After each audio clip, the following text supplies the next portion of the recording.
各位观众朋友，大家好，欢迎收看10月26日 AM 新闻，我是嘉豪。今发生什么大事代？头先就来报您知。中选会宣布，台湾也无实行无在籍投票，无法度开确诊者投票所，即确诊者同工是无法度出门投票的。台积电昨有落超过禁止放空的标准，今仔日股价有起5块。另外，台股今仔日是起62点，收跌12729点。台北市立动物园的大鸟禽团团进行不乐观，可能是脑部生癌。动物园拍算要用安宁照护的方式，加以照顾到年老。国内伫今仔日增加4,261个本土病例，52个人死亡，也因为这11月26特别进行9合一选举，确诊者伫东港敢当投票的，引起众人关注。中选会今日表示，台湾也无实行无在籍投票，所以伫东港无法度开确诊者的投票所。亲像南韩今年有办这确诊者的分流投票，到尾也是南做伙，造成选委混乱。所以中选会也决议，这确诊者伫东港是袂当出门投票的。9合一选举特别讲话，确诊者投票引起讨论。台湾是不是应比照日韩顶讲，用通讯投票或者是特色投票所？中选会表示，说投开票所会法律甲投票人复杂的问题，加上评估过今年延长时段分流投票的限国，最后依然爆发混合投票证据，所以确诊者依然无法度投票。确诊者的这一个投票权利，跟2300万人的权利，尤其是健康权利，1930万人的投票权人的健康权利，以及30万选务人员的健康权利，都应该一并考量。国内2大增加的本土确诊病例也比昨较济，总共有4,261例。新北市、台中、高雄确诊数上济。第52例死亡个案当中，有2例只有30多岁，拢是有慢性疾病女性，分别做过2剂到3剂疫苗。只是国内为11月7日开始要放零防疫措施，外界关心确诊者的隔离日数是不是会对你减少？缩短这个隔离天数，势必会造成一些仍然具有筛检阳性甚至有传染力的个案后外出，那这样子对于社区疫情的冲击，他们建议说仍然需要再审慎的评估。指挥中心表示，专家对确诊者减少隔离日数目前无共识，要搁观察1礼拜才搁开会讨论。另外，做疫苗了后发生死亡不良事件，搁增加1例82岁男性，第做莫德纳次世代疫苗19天了后死亡。囡仔密斯个案增加3例，不过拢经出院。记者综合报道。高端疫苗的保护效益报告等咧报告，即马阁逼出讲，这第2期临床试验的合作厂商 Choice 是中国资金的公司。卫福部长史瑞元再去亲身说明，讲高端迄当时甲 Choice 签约时阵是美商的子公司，今年10月母公司才甲中国企业合并，而且已经通过经济部投审会审查。那外界对中资公司的资料保存有疑虑，是许会当重新审查一摆。国产高端疫苗争议不断，新冠2期临床试验互立委批评，是找中资公司Choice合作，这批个人临床试验个资恐惊外泄记录。高端的2期这个我想这个是不是经济部负责啦？这个还是由卫福部来说明。卫福部长史瑞元表示，Choice 甲高端签约时阵是美商伫台湾的子公司，全部公司伫今年10月甲中国企业合并。不过 Choice 依然是国内合法的受委托研究机构 CRO， 小数研究资料保存部分可重新审查。目前包含台大病院等真一间研究单位，也拢有委托 Choice 公司进行临床试验计划。在他们收案的时候，是否符合当时的 protocol， 也就是说试验的计划？然后他所收到的 data 是否有安全的去做保存？这些都会去做 GCP 的查核。高端公司他自己跟Choice公司自己内部的私底下的私人的契约关系，这个部分也不是我们官方这边审查端能够涉入。小数强调，高端最后临床试验资料是不是符合药品优良临床试验作业准则，才是重点。而且结果由高端公司负责。高端是发声明回应，临床试验拢一定严格定序，会依照规范标准来进行，确保受试者的权利甲临床试验数据的可信度。记者综合报道。台积电伫昨落超过4%，今仔日就变做禁止放公股。这台积电盘中咧8来到379块，落尾收伫咧376块。今仔日台股又起62点，重新登到12729点。外界也伫咧关心讲，这台股指数若准继续落，敢会实行全面的禁空令？金管会主委黄天博今日表示，就要看情势来做综合的判断。也若咱台湾的半导体产业未来发展咧，经济部长王美花也讲，台湾的半导体伫世界当中是无人通好取代，而且这台积电的订单真满，大家就要有信心。台积电摆脱淡薄的困境。一开盘370.5块开出了后，股价慢慢起来，盘中到379块，最后起1.35%收伫376块。台股大盘靠电金2大族群支持，重新徛回12700点。面对台湾半导体产业最近面临地缘政治甲全球晶片检查考验，经济部长王美花伫伊闭巡时向外界信心发声，持续扩大我们的这样的一个在全球不可被忽视的地位。那所以这个没有去台化的这样的议题啦哈，我们也应该让它不要去台化。只是台积电罕见爱员工休困，外界烦恼是毋是受全球晶片检单冲击，订单减少。王美花强调，有甲台积电联络，是因为即马产能无超出100%，加上配合机械维修，才员工休困，订单意愿真满，也有信心，只是为稳住大股表现。金管会已经3度有条件限空令，万一指数搁落，敢会进一步全面禁空令咧？对于手上的这些稳定股市的工具，不是像以前一样遇到若 A 则 B 的这种选项这要综合判断的。当然有空间，要看未来的发展情况。分析师认为，美国反弹台股暂时解除破底危机，不过新台币有缘变淡。伫外资继续调节禁空令影响成交量这因素之下，大盘上攻力头无够，第三议员爱观察台积电走势。记者综合报道。中共20大会期结束，北京敢会加强对台湾施压？这邦交国受到冲击咧。这外交部长吴钊燮今日表示，目前有接到一寡情形，而且也讲这邦交国恐惊会受到影响。伊也表示讲，明年可能会安排总统蔡英文出访。面对着中国的威胁，吴钊燮也讲，这是一个台湾和国际建立邦交友谊的机会。外交部也特别注意邦交国的态度。中共20大结束，习近平话讲，无因讲要来放弃使用武力来展开第三任期，对台湾的恐吓是毋是会放大？外交部长吴钊燮出席立法院的报告，表示讲，当咧密切注意，认为讲中国对台湾的威胁应该是会更加安导。中国在国际社会上面封杀我们的这个做法，应该是不会改变。如果会改变的话，只有可能会加剧。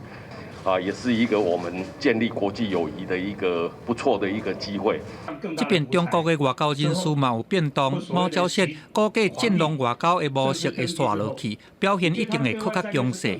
也那咱国的邦交状况是不是会受到影响？吴钊燮有承认讲有看到一寡影子有的邦交国确实是有已经征租。我们的压力会不会越来越大？会吗？也坦诚的跟委员报告一下哈，的确我们有看到一些预警的情资了哈，那我们都在针对这些预警的情资哈做很认真的查证和处理当中，希望我们的邦交是不会受到中国的影响。副总统赖清德伫11月要来出访咱的友邦帛琉，也若总统蔡英文伫疫情爆发了后，就无来出访，即摆疫情较松透了后，是毋是会有安排咧？吴钊燮表示讲，根据了解，总统今年无出访的规划，不过明年是毋是有机会会来甲做敲测？记者综合报道。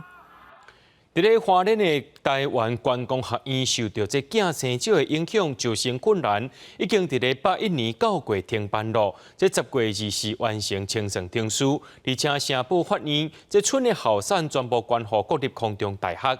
台湾观光学院今仔日甲空中大学举办捐赠交接典礼，本地校舍也改造是国立空中大学的受访校区，这是国内头一站完成改善清算的学校财团发展。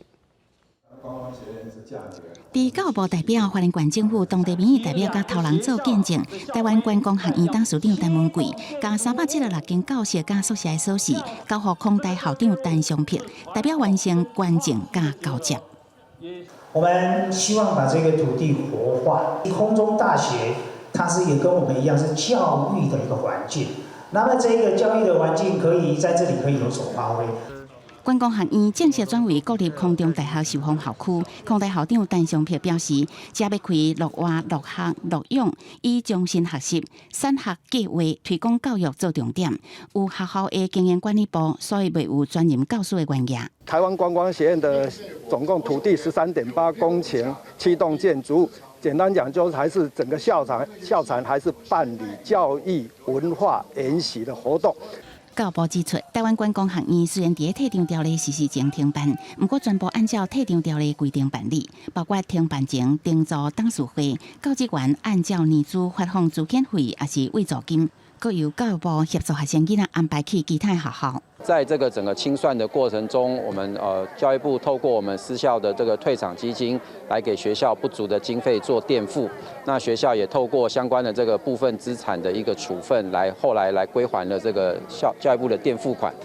台湾观光学院是头一间完成改善清算的学校财团法人，教育部长潘文忠认为这是真好的案例。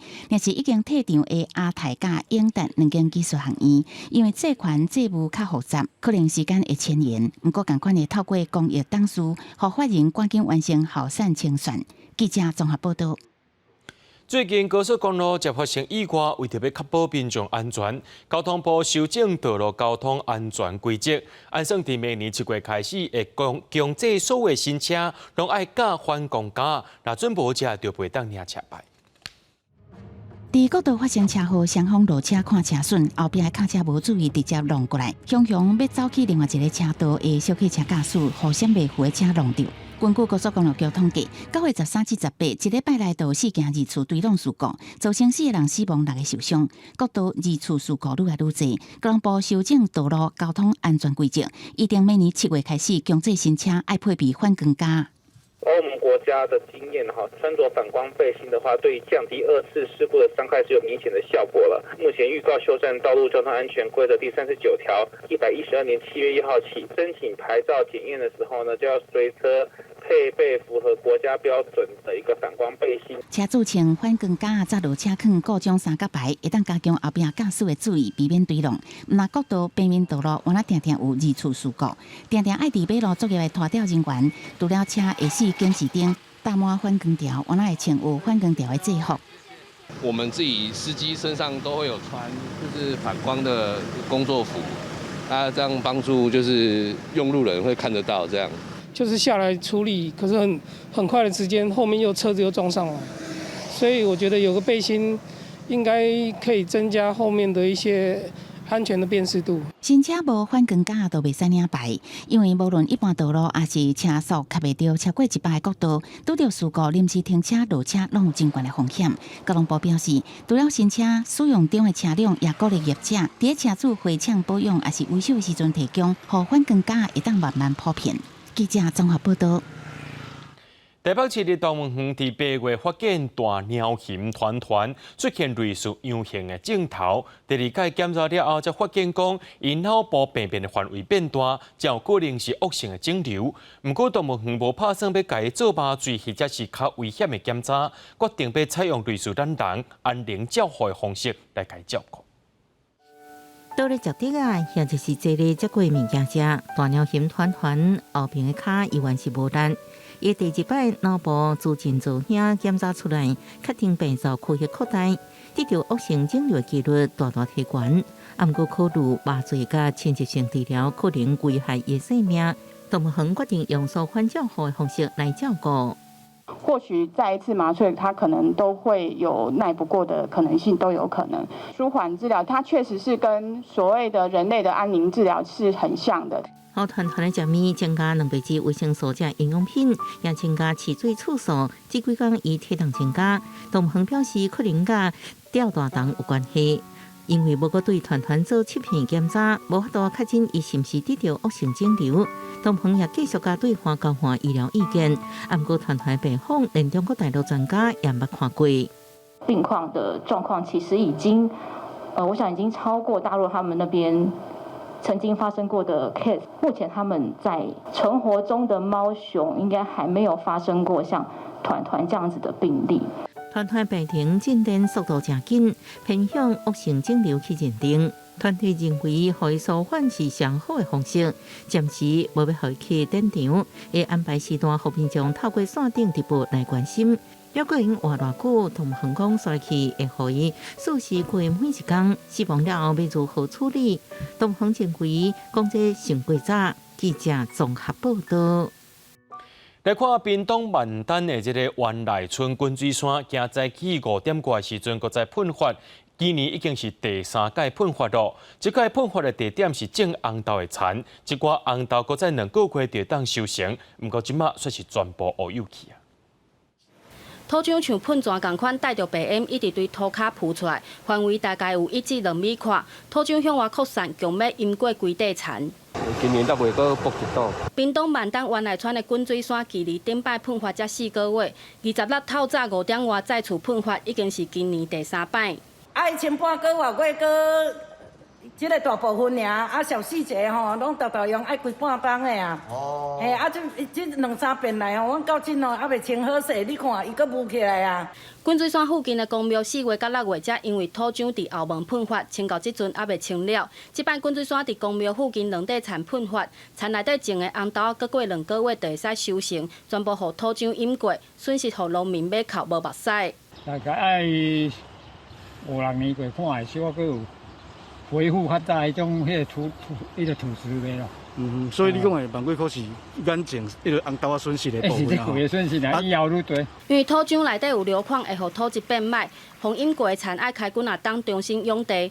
虽然即摆大部分土壤流入去排水沟，无扩散去其他的田地，但过往滚水山每冬大约喷发2摆，今年已经3摆，嘛互农民甲居民非常的困扰。希望相关单位会使协助清理，减少因的损失。记者陈环宇、柯建准屏东报道。中华检方接到情报，讲这北部有实质的清运业者，甲一寡垃圾土再来到中华沿海渔湾啊，甲农地乱倒。检方表示，这寡废土拢是对北部的建筑工地来的，非法乱倒面积有到35公顷这么大，而且总共有55个地点去互乱倒。这个业者所赚到乌心钱也超过2亿。大型火雷啊，甲规车的土对车斗是直接倒伫废弃的渔湾，怪手甲废土挖开，内面毋有塑胶袋啊，佫有真大量的事业废弃物。伊佫有塑胶袋，这是垃圾啊。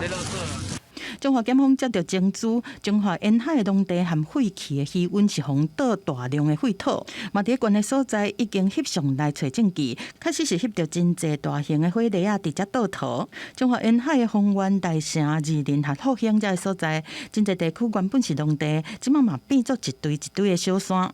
检方讲，拢总找到非法的填土55个所在，面积是35公顷，16.5个大安森林公园，并没有依照土方联单清运计划书的记载去真正落实，反而将弃土直接从工地运送到本辖农地。检方讲，填土时间是去年9月到今年8月，非法土头清运业者亦不是的清运计划书，土头连单这的物件，要暗砍实际上废土的流向，这个废土倒伫中华沿海地区，依照废清法伪造文书这罪嫌，起诉被告164个人，而且将2亿3602万的不法所得讨回来。官员表示，这土头是对北部的建筑工地来的，最近几档愈来愈严重。通常带的橘红色的土比较多，那彰化的土本来就是，尤其是沿海地区都是比较属于黑色的。因为北部要大的建案，就是要开挖更深的地下室，所以他需要把这些土方解决掉。官团分析，中华沿海乡镇因为人真少，加上交通真方便，变做当废土的热点。非法的业者为着省处理成本，大多数是把废土倒伫真偏僻的台17线和西滨公路，互官府含检调是掠拢掠袂了，嘛对正常在建造的农地造成真大的威胁。记者综合报道。带观众朋友来看国际新闻，讲到罗西亚军队最近伫个乌克兰南部一直战败，因为总统普廷拜二也承认讲，罗西亚当着英国唔捌发生的军事和经济问题，就要赶紧提供武器甲物资予前线。另外，罗西亚也讲，这乌克兰有使用这放射物质的飞弹，而且有向联合国安理会提出指控。不过，西方国家认为罗西亚的讲法根本就无证据。乌克兰也批评讲，罗西亚安尼生讲，就是要找借口使用放射性的武器。俄军最近伫乌克兰南部战况真艰难，继续撤离赫尔松居民。面对局势不利，俄国总统普廷拜二主持会议，表示即马面临空前的军事甲经济问题，要赶紧相关的军事决策。Вот сейчас, когда мы столкнулись и с необходимостью решать более быстрыми темпами вопросы, связанные с обеспечением специальной военной операции и связанные с борьбой с теми ограничениями в сфере экономики, с которыми мы столкнулись. 俄国媒体进行报道，普廷进行大动作，强调后备军人所发现防弹衫这物资欠缺。普廷特别强调，要赶紧提供现代方便高效能的装备给军队。在同一天，俄国官员也佫表示，乌克兰拍算用含有放射性物质的大杀炸弹，俄方已经向联合国安理会提出这个议题。Ukraine has the capacity, Ukraine has all the reasons to do so, because we know that Zelensky regime wants to avoid, first of all, defeat. 不过，西方国家表示，俄国讲法无证据，基辅当局是反驳，俄军想要找借口，用特色炸弹攻击乌克兰。美国总统拜登25也警告俄国，唔通要使用战术核武。Russia would be making an incredibly serious mistake if we're to use a tactical nuclear weapon. I'm not guaranteeing you that it's a false flag operation yet. We don't know. But it would be a serious, serious mistake. 另外，路透社报道，美国拍算提供英式防空设备，也就是刺针飞弹的升级版，来协助乌克兰抵抗俄军无人机加巡弋飞弹攻击。不过，北京并无对相关报道作出回应。公司新闻邱婉玲报道。德国的汉堡港去年9月和中国的远洋海运集团达成协议，同意卖予中国这边35%码头货柜股份，却引起德国国内反对中国阵营强烈反弹。目前经过各部门的协商，会限制中资的比例就要降低到24.9%，防止中资来介入码头营运的决策。德国汉堡港内的托勒奥勒货柜码头是欧洲海运量上无用的码头之一，互人当作关键国家基础建设。去年传出中国远洋海运集团要购买35%的码头股份，引起德国政府的讨论。主张减少对中国贸易瓦扣程度的德国副总理，当时也是经济部长哈贝克，伊讲德国伤过瓦扣俄罗斯的天然气。乌克兰战争了后，就拄到能源欠缺的困境，所以对中资入股汉堡港的协议要抵制到底。Gas Russland Realität in dieser Welt sind und wir sollten diese Fehler nicht wiederholen. 汉堡港伫2021年甲远洋海运集团达成35%股份的收购协议，包括经济、国防甲外交等六大部会拢持反对的意见。捌担任汉堡市长的现任总理肖兹是一直停协议，注定有必要甲中国维持有利的贸易关系。这个协议依法一定伫10月底就会有效。面对国内这么激烈的反对，肖兹20指示各部会进行协商，目前初步同意将中资入股降到24.9%，来限制中资的营运决策投票权。Es geht nicht einen Verkauf des Hafens wie in Zeebrugge oder in Piraeus.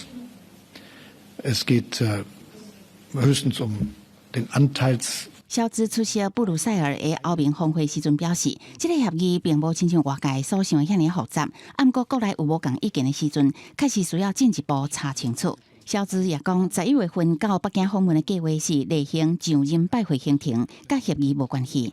虽然降低中国远洋海运集团入股比例，一定会当平息部分记录。不过哈贝克带头下部的首长也是主张应该全面禁止中资入主。若是这个协议是毋是会使，就要听候中国远洋海运集团的回应。公司新闻张淑芬编译。来看亚洲两站的天灾真好造成重大死亡。讲到这热带气旋西东自是走去孟加拉的南部，已经造成24人死亡。另外，伫印尼有一台客船伫咧大海当中驶到一半，却熊熊着火烧，有14人亡伤。记大港和热带气旋西东扫过了后，百姓倒去到凄惨的家园，想要伫当中找到家己的家私。阁有人规身躯有一半浸伫咧水内，当咧整理环境。首都打卡也淹水，有人骑脚踏车，毋过有一半落淹伫咧水内底，而且可以当看到冰车的刹车也浸伫水内底。পানির কাছে চতুর্দিকে রাস্তাঘাটে পানির ভিতরে রিক্সা চালাতে খুব কষ্ট হচ্ছে।西东24暗时伫孟加拉南部登陆，打卡库伦纳阁有巴里萨尔等城市，迄日的降雨量达到324毫米。进前当局已经撤走100万人，预估沿海地区大约1000万人无电通用。当局是预估第2日全国恢复送电。另外，大概有1万户的厝，阁有超过6000公顷的农作物，全部拢沤有去。有数千个讨海人无法度讨海，而且有真侪人落雨渗倒的树啊地死。另外，大约有33000个落行矮的难民，互送去巴桑查岛；100万人互送去科克斯巴扎尔区来安置。联合国的人道事务协调厅表示，也未接到损害的通报。孟加拉的人口超过1亿6000万人，伊是伫咧全国上大恒河三角洲。最近若是当着雨季，就做大水。西东受内地区灾情严重，科学家表示，气候变迁是主要的原因之一。伫东南亚印尼南部海峡，有一只载230个乘客、10名船员的客船伫海上着火，有人不幸过往。官员表示，有226个人获救起来。印尼是由17000外的岛屿组成。船只伫遮来去，毋过也因为安全作业叫放，时常出代志。公司新闻吴文玲编译。印度伫咧拜一的时阵庆祝拜登节，真侪人无伫咧插政府的禁令，一直放烟火。想袂到因的首都新德里过灯光透早就出现真严重的空气污染，甚至有人无法度喘气，身躯是真艰苦。新德里的居民2号透早出外，就发现规个大蒙雾。路尾总统府差不多拢看袂清，不少透早运动的民众感觉喘气困难，认为这可能是前一天拜登节大家无顾禁令放炮啊造成的。सर जी बहुत दिक्कत आ रही है। मैं घूम रहा हूँ, सुबह वॉक कर रहा हूँ तो मेरा सांस फूल रहा है। पटाखे इतने चले हैं, मना करने के बावजूद भी कोई रुका नहीं है। 拜登节是印度重要节日，进前2年因为疫情无举办庆祝活动，今年真无简单脱离疫情的阴影，民众的热情规个点倒起来。圣城阿尤德亚伫拜登节前，就出动大阵志工，伫爆发点到157万6000帕油灯，创下金氏世界纪录。总理莫迪嘛亲身参与，另外还有民众点美丽烟火，囡仔是耍炮啊加仙女棒，希望有这活动用光明赶走黑暗，以良善战胜邪恶。不过这几天也和空气污染问题又搁出现。इन सब चीज़ों से यह है फिर भी सरकार ने काफ़ी बैन के हद से ज़्यादा मतलब कि वही सांस लिए अच्छी तरह ले इंसान इसलिए पटाखों पे फिर भी लोग वाग अपनी जिम्मेवारियां नहीं समझते। 随上德里市政府顶礼拜就特别警告民众，若做伫拜登节黑白放炮啊，可能会封关6个月，希望降低空气污染。不过民众无伫插这个规定，毋那拜登节带来空气污染问题。逐年年底到翻转年，因为农民烧稻草，也甲受到冷空气流调的影响，德里的空气品质搁较歹，名列全球空气污染上严重的城市。公司新闻詹慧敏编译。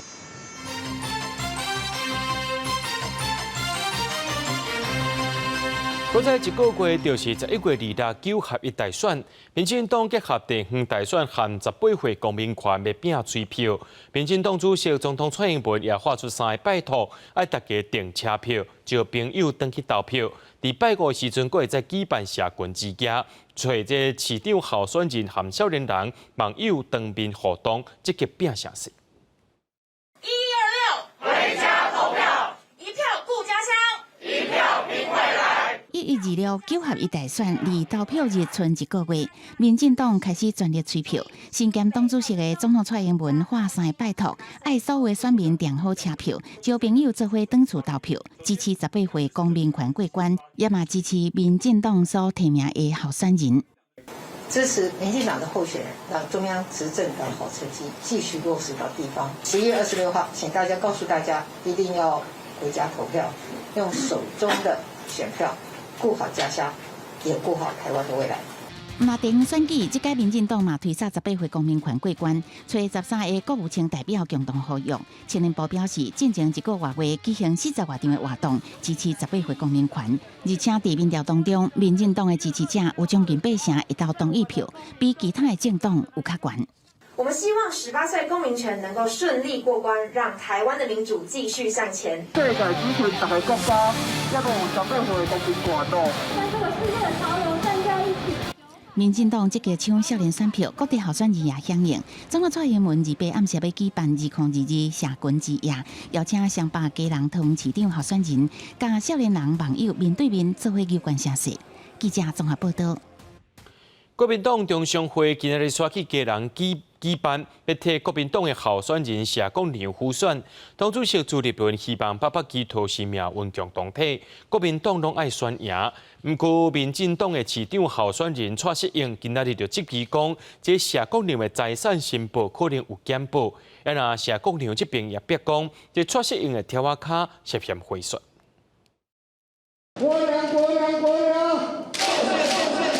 那这年底9合1选举，国民党中常会26是选去台湾头家人来办，替市长候选人谢国良和议员的候选人辅选造势。朱立伦是替谢国良递尊长帽啊，搁替代表做代工的尊大予伊，希望伫这摆的选举会当赢甲水开。不管各项的建设、各项的发展，北台湾能够结合在一起，那就能够让基隆市、让新北市、让台北市。让桃园市能够一起发展。基隆市长选举竞争激烈，民进党候选人蔡适应是质疑对手谢国良的财产申报无实在，是减事业投资的部分，其他部分的财产嘛无增加，数字根本都唔对。谢国良讲，因为是要转来政党参选，含一寡盈利事业要切落开。从过去这段时间以来到目前为止，你到底成立了多少家的境外公司？如果你是真正的企业往来，你就在台湾成立公司就好了。你为什么最后的最终的目标、最后的源头都会到达境外公司呢？因为我现在就已经回到了政坛，我准备要来选举，所以我必须要将一些盈利的事业做某些切割，某些清楚的整理跟处理。另外，谢国良是逼讲蔡适应的后援会成员涉嫌贿选，而且已经请律师向家人递检署来告发。蔡适应竞选总部发言人申英培讲，这是有人关乎里长候选人的政治现金，收款人嘛有开收据，请谢国良为安尼抹黑来道歉。记者综合报道。台北市的社福联盟举办民间版本的社福政策白皮书，今日举办这发表会。台北市长参选人呢有3位，这陈市长、蒋万安也讲黄珊珊拢来到现场参加。虽然讲到这电视辩论会11月才会开始，不过3名候选人伫讲家己的社会福利政策时阵，背书是伫咧辩论的咧心赛。比一个加油的手势翕相纪念，那列被台北市长候选人做伙参加由台北市社会福利联盟举办的民间版社会福利政策白皮书发表会，讲到政策理念针对持有用地属有全体市民共有这个诉求，黄珊珊表示认同。我在市政府做的最多的一件事情，就是盘点台北市所有的公共场域，请各单位在征询他们的需求。所以像社会局，他有来要了非常多的，包括做日照、做共餐据点。黄珊珊也进一步说明，目前当地整理台北市将来当环境大塑形、长照机构的所在，像讲甲学校无用的空间规划做日照中心。蒋万安以地理法院为权委员会经验，说明小资化这个问题，提出催生作用好大的策略，希望让台北市的人口卖过落。短期内拉近公私立幼儿园收费的落差，我也提出来，包括0到3岁大公托一律由市府来全额补助，2到4岁我们幼儿园补助从现在每一学期13660提高到每一年5万块。领前卫福部长、民进党候选人陈时中也就儿童、少年、妇女、老人家身心障碍者这项目做出说明。那弱势妇女的居住，当然是设在我拉一定的比例。来做相关的一些庇护所。我们在社的里面，我们会直接去租，目标是2000户了。陈市长表示，目标要甲社会主体一定互诉，用伫多元性别的庇护所，变动调整运用保护弱势，也要推动民间社福团体这的非营利组织进入社会主体，提供多元照顾的服务。记者综合报道。民众党的新竹市长候选人高虹安甲主席会争议，也让主席会伫昨暗有声明来指出，讲高虹安无申请兼职的记录违反规定，也讲已经向台北地方法院告高虹安的论文违反着著作权法。今仔早起，高虹安也提出证据来回应。选举愈来愈接近，民众党新竹市长候选人高虹安的违规兼职甲论文抄袭证据也继续滚假。上新的进展，主席会发出声明，表示针对2篇论文牵涉侵害著作权的代志，提起刑事自诉。即马已经进入法院审理定数，并且也向美国辛辛那提大学发公文，请学校检查论文比对结果，调查清楚甲回复。另外，主席会也指控高虹安认知主席会期间并无兼职申请甲核准记录。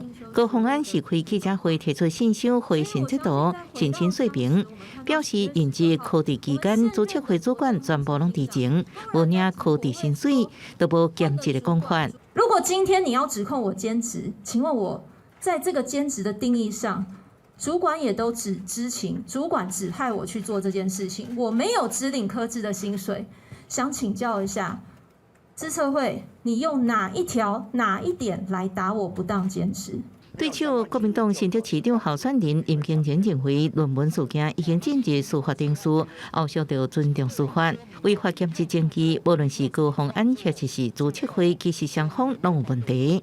两造双方都有问题。高委员是为报备就去兼职，资策会是员工去兼职，可能长达数年，竟都没有发现这个单位管理有很大的问题。今天高虹安拿出非常多的私人信件去证明他的程序以及相关的制度，我想这只是揭露他以私害公的一个证实的行为而已。高虹安表示，目前也无收到自诉中，会委托律师全权处理，搁展开后续相关的行动。记者综合报道。讲到这镜电视风波一直逼，唔拿董事会3位董事1名干事辞职，也有股东少名提股权的证据。为着要了解这案件 ，NCC 今日邀请8位股东来做说明，说是一个拢无来，只有2个股东委托董事长陈优加总经理来表达意见。面对着证据一直的逼，镜电视27会开股东临时会，决定公司未来营运方向。镜电视风波连环逼空，内部经营问题真多。原本 NCC 找8位股东，伊拉来讲意见，要了解未来走向、甲营运意愿。不过股东煞一个人拢无来，只有股东苏永平、安进财委托董事长陈优、总经理蔡琼波来表达意见。他们所陈述的理由是说，因为我们通知比较晚，在那个翰林玉成股份有限公司部分的话，它是呢有出具书面意见，那里面呢他的意见是无意见。镜电视高层加大改组，推派陈优出任董事长，也未等到 NCC 审批通过。最近佫表出3党一干集体请辞 ，NCC 也证实，甚至佫风声有股东想要退出，已经私下转让股份，引起大名持股的证据。就算 NCC 转达陈优的讲法，表示绝对无这代志，也强调若是有事实 ，NCC 会保留会址权。原来的这个股东也已经有所改变，那希望说他们在明日的股东会中哦，能够把这些人员确定下来之后呢，那赶快来变更申请，要把你们股东会的这个会议记录呢，就赶快送回来。因为陈建平先生指涉到本人的名字了，那有一些那个不实内容是子虚乌有了，那所以说。为了本人以最高的道德标准，那我自行申请回避。NCC 审查镜电视案件副主委王必忠也透露，因为镜电视前董事长陈建平进前回复资料有牵涉到虚，所以主动申请回避。不过伊也严正声明绝对无这代志，也表示已经进入司法定数，已经将相关的不实资讯提供给士林地检署调查。记者综合报道。咱台湾国宝级画电影海报的师傅陈祖福，伫咧昨中昼过身，食到97岁。伊一世人画超过5000部的电影海报，是台湾电影史的记录者。伫2006年的时阵，也摕到金马奖的特别奖。今年双十光雕表演，邀请陈祖福的作品来感谢伊对台湾电影的付出。台湾国宝级的电影海报画师陈祖福15中昼过身，享受97岁。1926年出世伫台北上早电影街西门町，画师就注定陈祖福一生甲电影缘分。为22岁开始画电影海报，1956年替台湾头一支家己拍的35厘米的大机片《四边柜》甲王宝钏画海报，一直到1994年退休，48年来画得笔5000部。陈祖福捌讲，伫大机片上请赢的年代，青蛙出电影内底有9成以上的海报拢是伊画的。那个时候的台语片呢，实在讲起来是很了不起，因为他们的器材啊都是很困难的方式，同时成本很低。还拍出一个好片子，实在是很难的事。陈祖福是台湾电影史的见证者，伊的海报嘛真做台湾电影史真重要的记录，所以2006年得到金马奖的特别奖。可以说他刚好生在那个时代，然后他也没有离开他的工作，然后在他的一连串的这个记录上，看到他的海报就刚好成为台湾电影重要的记录，然后也是重要的文化资产。国家电影甲视听文化中心伫2021年替陈祖福出一本册，收到陈祖福的作品甲访谈。今年总统府的国庆光雕表演嘛特别投射陈祖福的电影海报，伫伊人生上尾的时阵，感谢伊对台湾电影的付出。记者林书谢桂林台北报道。到今已经出66部的国片了，这总票房累积到4.2亿。台湾电影起飞大联盟也期待明年后年会当推动更较侪国片。文化部长李永德也讲要投资电影产业，会发1200块的文化礼金，希望吸引18岁少年族群去到电影院支持国片。伫这有名的导演李安乐的口碑内面，真侪国片精彩的画面拢互大家看到，包括《最后真相》、《夏永家》这些国片，入围金马奖真侪项大奖。但是最近3年来，因为疫情的影响，冲击到电影产业的发展，导演感谢这些产业成员，组成台湾电影起飞大联盟。伫来发布今年国片的市场发展状况，今年国片呢，这个单已经有66出，总票房4.2亿，其中入围金马奖13项的恐怖片就票房到1.7亿。要感谢其实所有幕后的工作者啊，其实我们都在痛苦当中试着把观众找回来。这2年其实产值率比较低，因为疫情的关系，所以导致明后年的电影国片其实的量是非常的大的，而且都是好的。联盟指出，虽然国片的票房有成长，同款是爱较紧甲流失的看电影的人口找转来，尤其伫电影公司拍片的过程中，资金需求和维持劳资关系这部分，爱官方加大支持。所谓的易放券常态化，我们叫做文化礼金呢。我们初步的规划是给18岁，一个人是1200块，政府的预算。还有民间募集的1亿呢，总共3亿基础做发行，就是能够用减税或者免税的方式，能够吸引，比如说台积电来投资台湾的电影，我觉得这个是目前最重要的一块。文化部强调，当地和文策院讨论，除了以专案投资的模式，嘛伫资金融资和鼓励投资等权建立，帮助电影来翕。因为今年学生优惠奖这行销方案成果袂歹，明年会继续推出实质性的短期行销计划。嘛强调讲，国片过去10档的票房市占率平均是8%，今年破10%。今摆的目标是希望伫2年内就会当冲到16%，甚至是20%。记者综合报道。伫咧桃园矫正学校敦品中学头一届和云门舞集舞蹈教室合作，加技术引进矫正教育，帮助这些青少年熟悉家己，莫阁互因在犯差做错。而且一寡囡仔精彩表演也感动在场观众。准备开始。用身躯写数字开始少年赛的活动，囡仔徛伫台前认真表演，得到现场观众热烈的呼声。尤其家长看到家己囡仔精彩表演，真正真感动。还蛮喜欢这样，就是动身体这样。你为今天自己的表演打几分？ 70啊。为什么？还有进步的空间这样。今天第一次看到，我才知道原来他会跳舞。我会先把动作记起来，然后就是我再去教另外一个同学，就是慢慢的教他。很棒，很精彩，觉得他已经长大了，对，觉得他有变乖。桃园敦品中学为110年8月7日改制为校正学校了后，推出艺风计划，头一届甲云文武集舞蹈教室合作，加艺术用伫校正教育，帮助这群青少年熟悉家己，避免各犯错。我觉得在这里面最大的差异是，刚开始的时候，孩子们都会觉得所有的错都是别人的错。其实我最感动的就是看到孩子们在现场这边专注的表情。还有在整个表演的过程里面，包容、跟合作、跟协调是展现无遗的。有云文教室老师伫带这群艺风少年，用武术课程加生活律动，眼神变甲真专心，也学会晓熟悉甲控制家己的身体，规个人拢变甲真有自信。也阁有因嘛学会晓团队合作。记者综合报道。教育部今日开始举办2天的人工智慧节 AI Day， 其中有企业是开发新长者语言系统，替新长者解决沟通的问题。新长者拍字参难沟通，但是正开时间，即摆有新创公司开发基因系统，新长者出声就会当来表达。比如说中风后脑性麻痹、帕金森氏症、渐冻人等等，他们的声音的特质，我们就会帮助他做客制化的学习。我都可以吃东西。什么时候可以吃东西？新创公司表示，全台湾中度至中等度讲话无清楚的国音障碍者有约40万人，这套系统会当辅助因来沟通。另外，人工智慧 AI 科技嘛通用伫消防。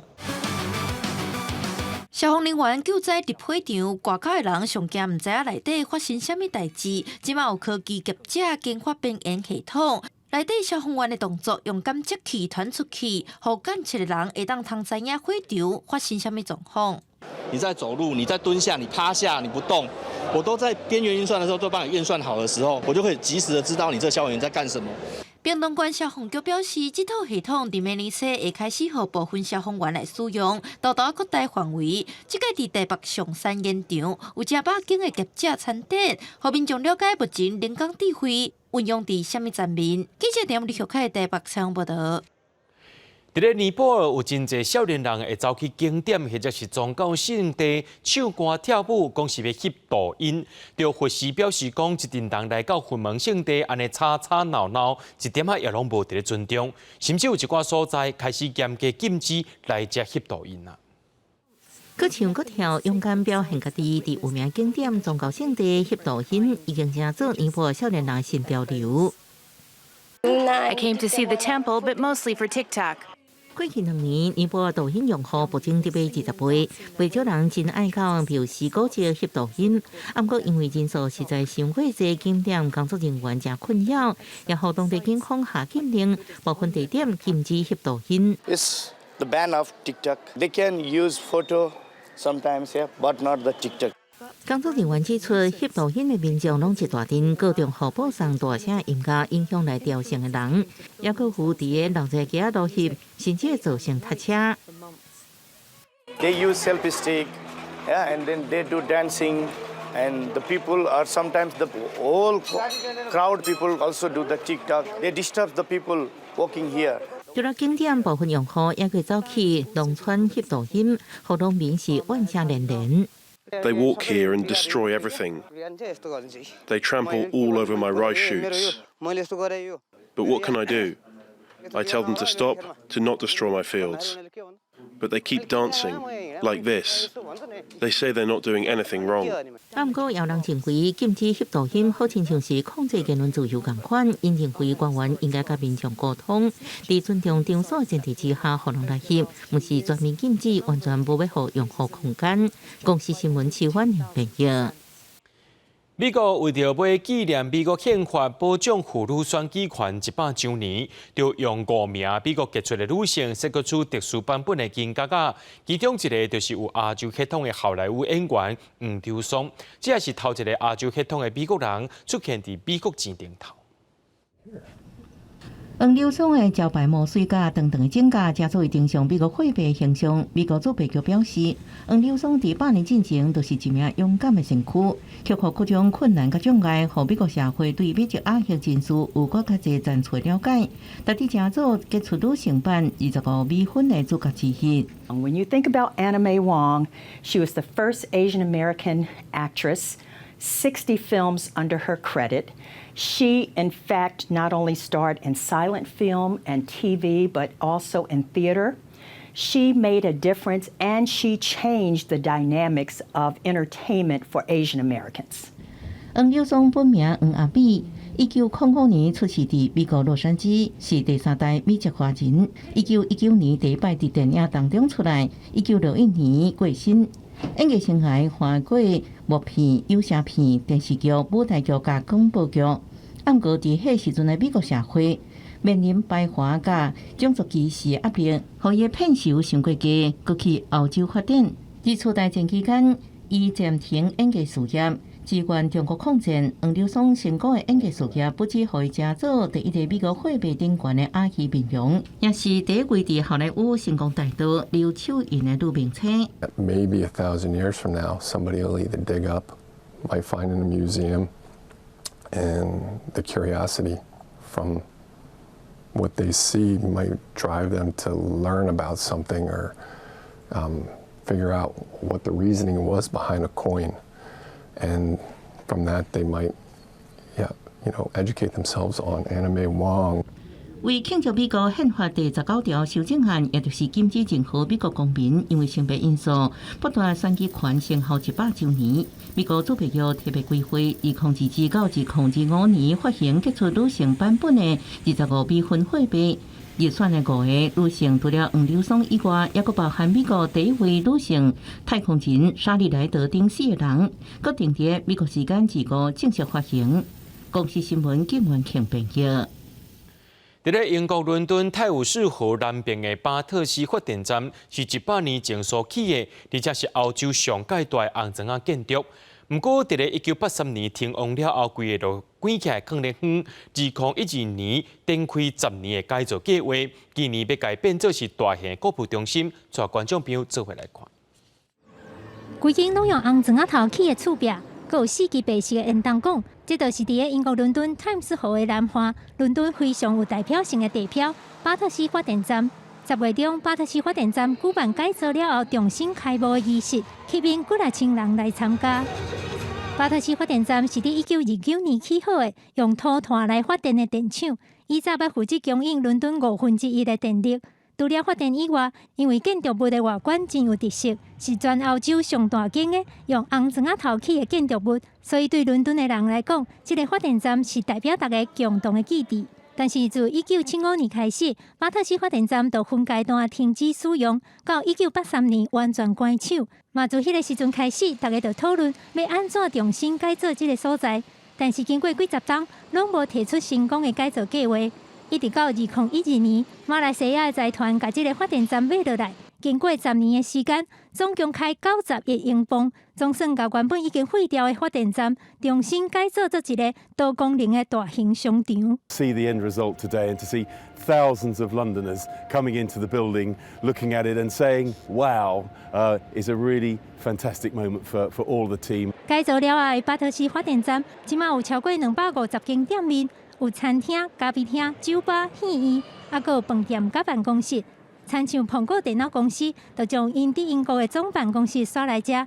根据评估，以后会有差不多25000人伫咧即个所在工作也是生活。负责改造巴特斯发电站的公司表示，因为将以早发电站的一寡设备甲机器拢保留落来，所以伫即卖的商场内面会当看到真侪过去的物件。真正捌伫发电站工作过的员工讲，伊看了后感觉真感动。Very emotional, very emotional. And I feel very privileged to come back. 巴特斯发电站的改造，会当讲是伦敦这几年来上大规模的改造计划。重新开幕了后，相信会变作伦敦一个新的观光点。记者甘美恁编译。明仔载天气是好也是歹，做伙来看预报您就知。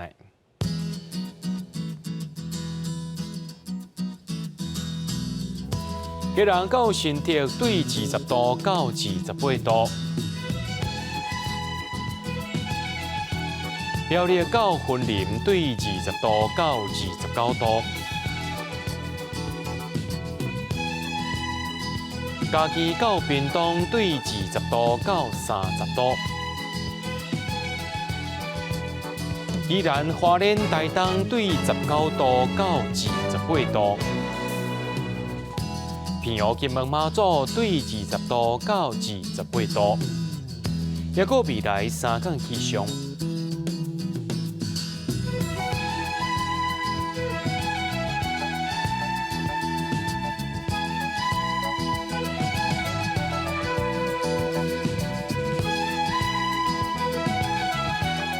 伫新闻最后，感谢各位观众朋友收看今日AM新闻，我是嘉豪，明仔载暗时7点咱再相会。